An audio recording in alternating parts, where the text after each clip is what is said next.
Cabaran dia adalah sebab asalnya rumah tu rumah parents and dia pass down to us. Bila rumah lama, dia tak kena dengan cita rasa kami lah. So kami try to figure out sendiri konsep macam mana, tapi sebab rumah tu terlalu besar and terlalu banyak ruang, and kita rasa kita need helps lah untuk realisasikan apa yang kita nak. Honestly, I cakap lah kan, malam okay dah ready and then kita boleh set up date hari ni, appointment hari ni. Malam tu terus mimpi macam-macam tau. Datang design macam ni, datang design macam ni. Honestly, seriously I cakap, excited sangat lah kan. And then kita datang hari ni and sangat wow lah.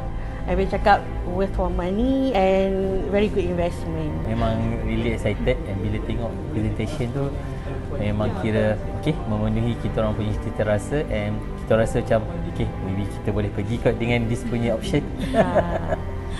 Macam saya cakap tadi, this is the best investment yang kita orang pernah buat, dan sangat berbaloi lah. So kalau macam saya, at least kita orang dah tahu macam mana kita orang nak arrange kan kita orang punya budget. Sebab Mimi Home dah give us some experience yang mungkin kita orang tak rasa, yang kalau kita orang fikir macam mana nak buat that punya design ataupun macam mana nak buat rearrangement by ourselves, mungkin take times and mungkin akan lagi banyak duit yang kita orang nak pakai. So at least this one kita orang dah tahu macam mana kita orang nak rearrangekan dia punya arrangement. And you all just scroll Instagram and type Mimi Home. 1000 per 10. Betul pula berapa tak?